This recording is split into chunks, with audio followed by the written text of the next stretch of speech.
Huwag kayo maingay ha. At sasabihin ko ang asawa na bibidyohan niya ako at magti-tiktok. Be, Ah, bidyohan mo ako yung magti-tiktok. ha?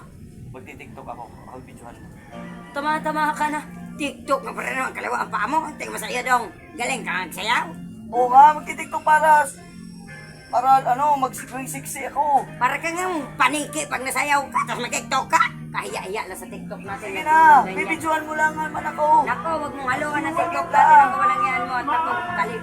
Pinasayaw nga kita noon para kang bulating nalagyan ng kaset. Tapos ngayon mag-tiktok ka. Ano lang, yung saglit lamang. Sige na. Mag-tiktok muna ako. Bibidyohan mo lang naman ako. Napasok sa utak mo, patang dinadamay mo. Kunting kimbot lamang. Kimbot mo mata. Sige na. Bibidyohan mo ako. Mag-tiktok ako. O, sige na. O, sayaw ka na dyan.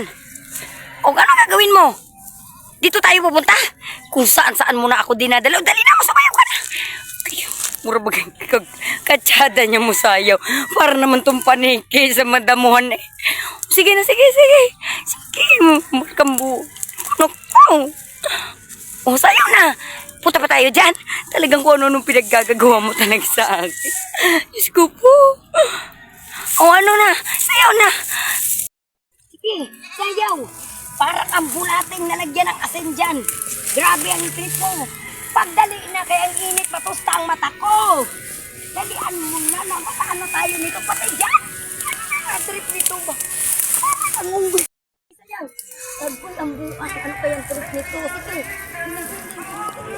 Oh, ano? Lalapit ka dyan? Sige mo. Ano ba yung trip mo? Para ka dyan. Oh, sige. Oh. Sige na.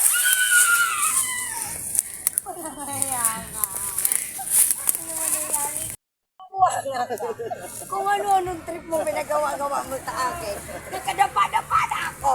Ano-anong ginagawa mo? Pakita sa akin talaga. Oo.